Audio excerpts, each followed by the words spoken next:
بسم الله الرحمن الرحيم السلام عليكم ورحمة الله تعالى وبركاته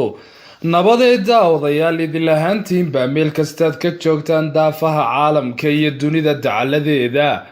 ku soo dhawaada kanaalkeena barahaldoorkaaga oo ah kanaal ayn ku muujino haldoorada iyo halyeyada Soomaalida ee ayn u aragno kolba inay ummadeena Soomaaliyeed anfacayaan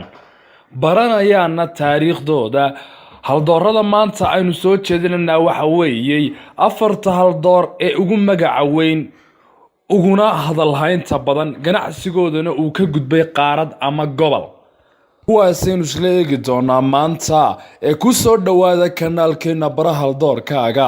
waxaan idinka codsanaynaa daawada intaynaa bilaawin barnaamijka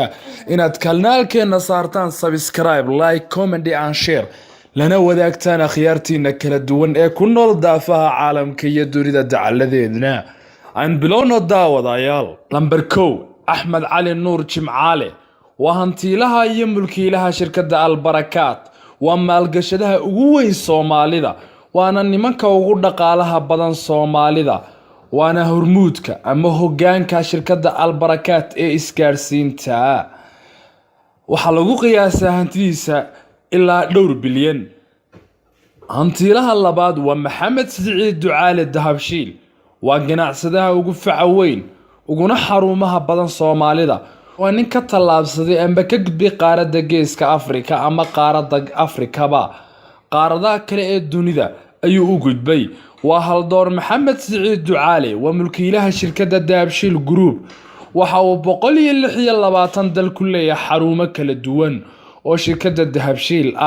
waa haldoor mudan inaan ku xusno barnaamijkeenan iyo barnaamijyo kalaba soo qaad haldoorkeena saddexaad waa halyey ka dhex muuqda qaaradda Geeska Afrika waana hoggaanka isgaarsiinta Geeska Afrika waa halyey cadowgiisa iyo nacabkiisuba ay u tumeen sacabada waa Cabdikariin Maxamed Iid waa hoggaanka iyo hormuudka shirkadda Telesom Group